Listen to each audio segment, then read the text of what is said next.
Technology has taken over certain things in our lives, which makes our lives easier and much more efficient with it than without it, such that it holds a significant role in our daily lives. One of the good innovations that it offers to us is the use of smartphones or any gadgets to aid us in our daily routine. There was a time not too long ago where people coped perfectly without a smartphone, especially at school. But today's generation is different. Today's smartphones can do clever things, but is it time to go back again to basics and left them at home?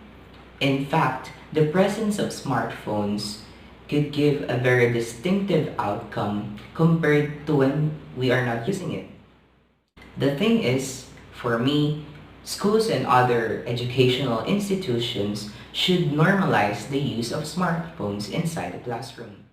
Normally, students will use it as a way to communicate to other people or their loved ones, but I think it will also be helpful if they are able to use it as a way or as a tool while studying.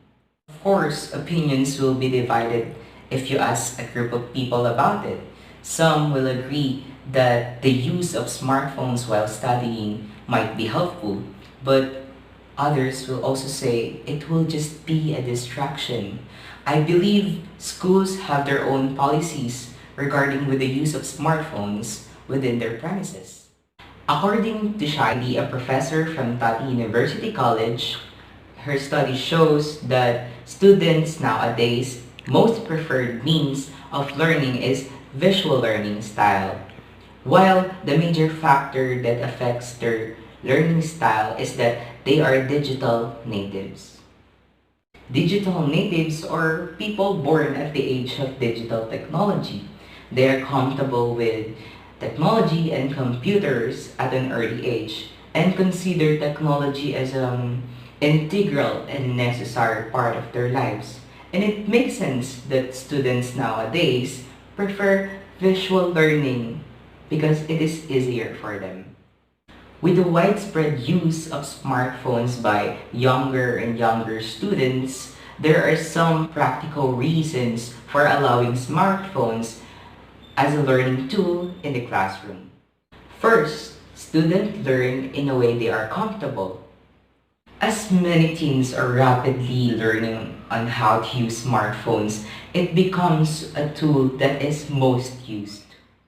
Second, students can get answers quickly. It provides them the ability to get answers really fast by just one click. Third, students can get access on educational apps. Having these game-like exercises will encourage the student to have a playful competition while developing the way they learn new ideas. In addition, I think they will also love the change from regular discussion. Fourth, smartphones allow social learning. It will allow students to be in groups on projects and sharing information. They will be able to move toward the same goal in a format they are comfortable with. Lastly, audio and video can bring learning to life. Smartphones' capabilities can bring the voice of someone that is very important in the past, like Nelson Mandela, or a disastrous videos of tsunamis, and also allow students to listen in classical music for their music appreciation course.